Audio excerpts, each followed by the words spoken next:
Welcome back. Nigeria is by far the world's largest producer of yams, accounting for over 70 to 76% of the world production. According to the Food and Agricultural Organization report, in 1985, Nigeria produced 18.3 million tons of yam from 1.5 million hectares, representing 73.8% of total yam production in Africa.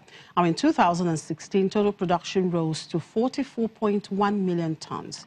Now, let's look at this all-important staple food and its potentials, and of course, other burning economic issues. And I'm being joined by the head of research at financial derivatives company, Damilola Akimbami.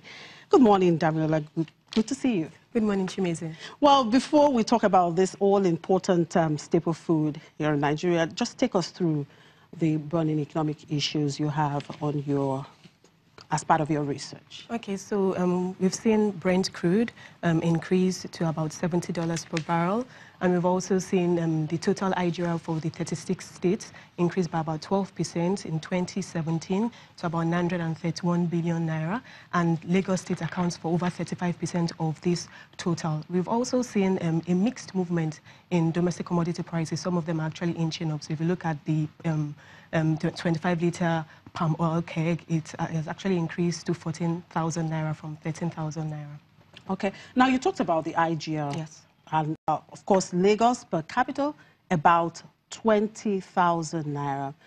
The rest of Nigeria, 3,450 naira. Now, the implication of this is that, first, people living in Lagos, perhaps, are paying more tax. That's why Lagos, of course, could generate more revenue. Again, it's given that then since we pay more tax, we have more benefit, right? And life should actually be better. But the question is it actually better? Well, from what the data shows, like I mentioned earlier, Lagos accounts for over 35% of total IGR. And that's because Lagos is the economic hub of Nigeria. It's also where it's also the business and commercial hub. So definitely, because most of the activities are done here, so you can generate more revenue from tax.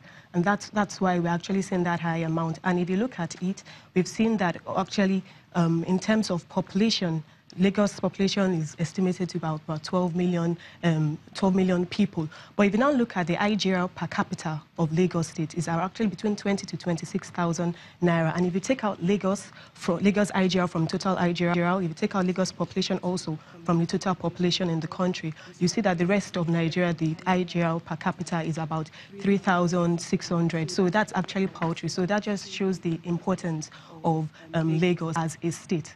Okay. Now let's go to this commodity, yam. Tell us about it. What makes it an important commodity to actually be talked about? Well, yam is a staple. And if you look at total global production, it's about 65 million tons, of which Nigeria produces over 67%, 44 million tons. So Nigeria actually is the largest producer of yam, followed by the likes of Ghana and Ivory Coast. And in Nigeria, if we look at it, yam also is about the 5th most widely harvested commodity, following the likes of cassava and maize. Meanwhile, it's the 2nd most commonly produced or harvested tuber crop. So it's a very important commodity, and it's used for various things. You can boil it, you can roast it, you can fry it, you can make yam flour out of it, you can pound it. Quite a lot. Yeah, quite a lot. So it actually has a huge value chain, and the potential is there. However, as much as we produce so much, there are constraints. It's one of the most expensive commodity to actually produce. In terms of seedling, the yam seeds are expensive, and there's also limited supply. So this has actually affected the potential. But nonetheless, it's still one of the commodities that Nigeria actually, if they can invest in it, would generate some revenue. Sure. Talking about those potentials and, of course, Nigeria being able to invest in it, do you think Nigeria has actually harnessed some of these potentials or tried to harness these potentials? Well, if you look at it, yam actually contributes over 12% to total agricultural income. So that's even more than cassava, which is the most widely harvested commodity. So there are potentials there, but again, the constraints, we've had so much about the pastoral conflict, the herdsmen attacks. So obviously that's affected production. Also fertilizers, the quality of the seedlings will also determine how much harvest you would get. So we've seen increased focus by the government in the agricultural sector. And if you look at some commodities like yam, you know what, last year they mentioned that some tubers were actually exported to the UK, although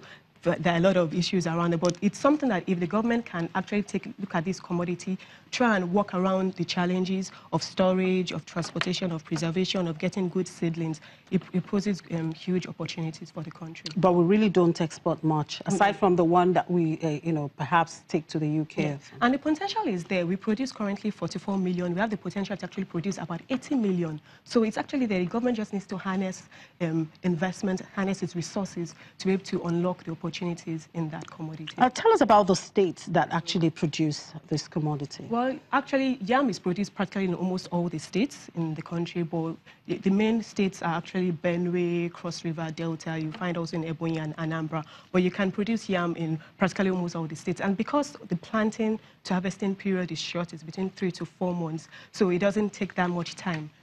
So there's practically, it's a huge opportunity. Now, there's this, when you get into the market to purchase yam, they will tell you, oh, this is Abuja yam, this is Benue yam, this is Delta yam, and the species seem to be different, isn't it? Well, it's also subject to the environment where these commodities or where yam is produced. Like I mentioned, it's produced practically in all the states. So definitely you see some variance. The quality of soil in Anambra definitely is different from the quality of soil in Lagos. It's different from the quality of soil in Benue. So that's why you find this variance in the type or species of yam. So how do you think the Nigerian government can actually harness this commodity in order to increase our revenue? Like, one of the things that I mentioned about it being why it's expensive is one, seedlings. So the government can actually invest in creating or making the supply more available, because obviously if there's increased supply, then down the line the price of it definitely would reduce. And also